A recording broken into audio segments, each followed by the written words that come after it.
Assalamualaikum ekендештер, Куба такси каналына қош келіпсіздер.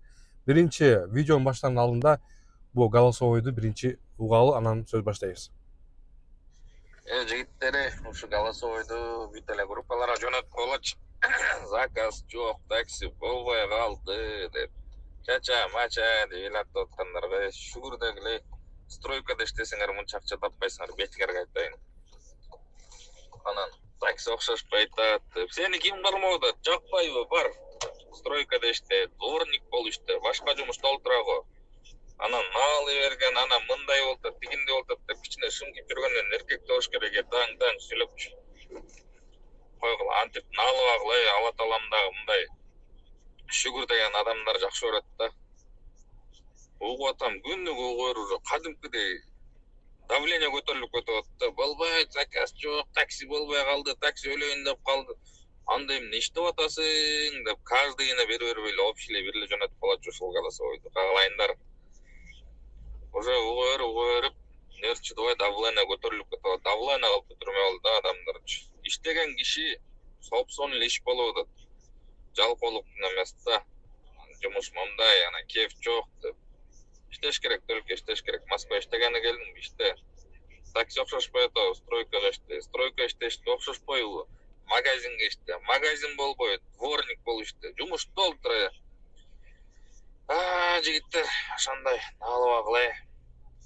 5 сом берсе да шүгүр деп берекелүү болсун деп ошентип кой жүрө берсеңер, ошон самый главный берекесин берсин. Мына экендештер, өзүңүздөр уктуңуздар. Анткени последнее время Москвада кичине жумуш азайып кетти. Анан бул голосовой негизи мага жакты да, аябай жакты. Кимге кандай болот? Так что комментарийге жазып кеткиле, ушул жигитке кошуласыңарбы, кошулбайсыңарбы, оюңар кандай жазып кеткиле.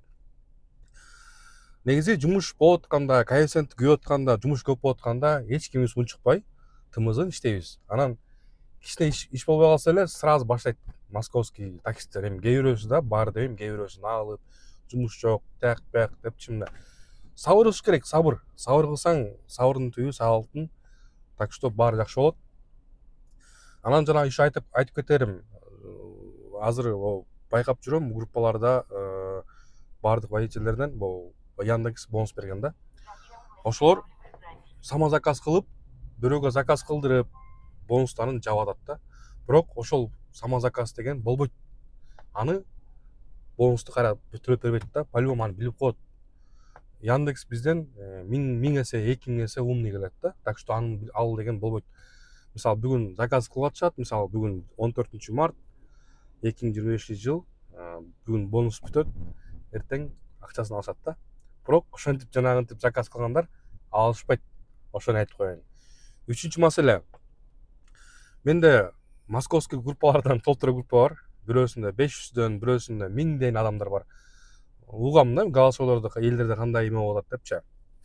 Анан бир мошенник дейбизби же кандай дейбиз, алдамчылар дейбизби? Бир адамдар бар да, группага кире калышып эле кимде 2000 сом бар, кимде 3000 сом бар, кимде 5000, 10000 бар, берип тургулачы, азыр эмнеси каралып калды, же тиңде болуп калды, мында болуп калды, азыр эле кайра берем, салып тургулачы десе, баягы эми кыргыздардан бар да, кеңпейил адамдар, мындай чисти мындай ишенген адамдарчы, сразу картасы номерин алып салып коет да. Бирок ошол адам акчасын алгандан кийин 10.000 болуп жоголуп кетет да. Ошон үчүн мекендештер, аябай мындай ошол кишини таанысаңар, жакын жүрсөңөр, ошол кишиге эле акча бербесеңер, группа адамдарга акча берип болбойт. Ошо ачык эле айтайын. Анткени мен өзүм да ошого папа болгондорду көрүп да келатам да. Ошон үчүн жаман көрбөйлү жигиттер. Ушул видеого реклама кошо кетейин. Кимде ким эң жакшы таксопарк издеп аткан болсо, ушул келечек таксопаркын сунуштамакчымын. Таксопарктын проценти 1% самолетка кошуп беришет. Техподдержка 24 саат бою, выводты таксометрден кыласыздар. Так что ушуга чейин эч кандай жаап болгон эмес, и болбойт дагы.